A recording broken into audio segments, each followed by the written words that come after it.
آنے میں مجھے 5 گھنٹے سے زیادہ نہیں لگا، 2 گھنٹے لکھنؤ میں لگے اور اس کے بعد پھر 2-2.5 گھنٹے یہاں لگے۔ اللہ اکبر! اس سے پتہ چلا کہ کل کا مسلمان 50 سال پہلے کا اگر اس کو ممبئی سے فتح پور آنا ہوتا تو کم سے کم 1 مہینہ چلا جاتا۔ تو جو مہینے کا سفر 5 گھنٹے میں طے کر رہا ہے وہ زیادہ مصروف ہے یا جو مہینہ بھر اونٹوں پہ چل رہا تھا، کھچروں پہ چل رہا تھا، گھوڑوں پہ چل رہا تھا، سائیکل پہ چل رہا تھا؟ آپ مجھے بتائیں کون زیادہ مصروف ہے؟ اب آپ بتائیں کل کے انسان سے زیادہ آج کا انسان مصروف نہیں ہے، لیکن کل جتنی عبادت ہو رہی تھی آج نہیں ہو رہی ہے۔ کل کا مسلمان ایک نماز پڑھتا تھا، آج 80% نہیں پڑھتے، پھر اس کے بعد جو 20% پڑھتے ہیں۔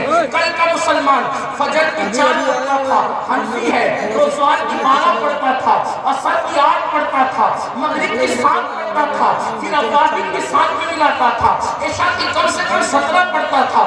آج جو 20% نماز پڑھتے ہیں وہ فجر کی 4 کو پڑھتے ہیں، لیکن ظہر کی 12 جلدی نہیں پڑھتے بلکہ 10 پڑھ کے 8 پڑھ کے بھاگ پڑھتے ہیں، عصر کی 4 ہی پڑھتے ہیں، 8 نہیں پڑھتے۔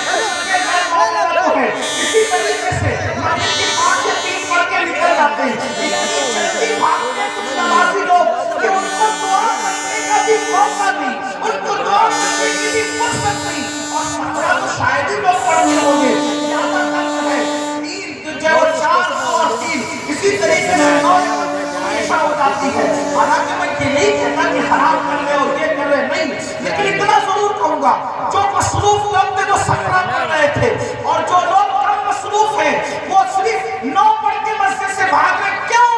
اس لیے کہ یوٹیوب آواز دے رہا ہے، فیس بک آواز دے رہا ہے، دنیا کے دولت دھندے آواز دے رہے ہیں۔ مسلمانوں کل کی طرح ہم مصروف نہیں ہیں، آج اللہ نے بڑی راحت دی ہے، آج اللہ نے بڑا آرام دیا ہے، آج اللہ نے بہت وقت دیا ہے۔ کل کا مسلمان مصروف ہونے کے باوجود ایک رات میں ایک قرآن ختم کرتا تھا، اور آج کا مسلمان اتنا فری ہونے کے باوجود پوری زندگی کبھی قرآن کو ہاتھ بھی نہیں لگاتا۔ آپ کیا کر رہے ہیں؟ ہم کیا کر رہے ہیں؟ بس اتنا یاد رکھنا ایک دن آخر موت ہے، موت۔ جسم کا تعلق جب تک روح سے جڑا ہوا ہے، چاہے جتنی موج مستیاں کر لو، چاہے جتنے حرام کام کر لو، چاہے جتنے گناہوں کی اڈی آباد کر لو، میرے بھائی ایک دن موت ہے، موت۔ جب جسم کا رشتہ روح سے ٹوٹ جائے گا، نہ تیری دادا گیری رہے گی، نہ کسی کی بابا گیری رہے گی، نہ کسی کی خوبصورتی رہے گی، نہ کسی کا حسن رہے گا، نہ کسی کا جمال رہے گا، نہ کسی کی طاقت رہے گی، نہ کسی کی قوت رہے گی، نہ کسی کا چاہو جمال رہے گا، نہ کسی کی اولاد اس کے ساتھ رہے گی، نہ کسی کی دولت رہے گی۔ بڑی بڑی بلڈنگوں پہ کمنٹ کرنے والوں، اپنی دولت کے نشے میں اللہ کو بھولنے والوں، جوانی کے نشے میں خدا کی نافرمانی کرنے والوں، جس دن روح کا رشتہ جسم سے ٹوٹ جائے گا، تصور تو کرو کہاں ہے ہلاکو خان، کہاں ہے چنگیز خان، کہاں ہے فرعون، کہاں ہے نمرود، کہاں ہے بخت النصر، کہاں ہے یزید، کہاں ہے وقت کے ظالم حکمران؟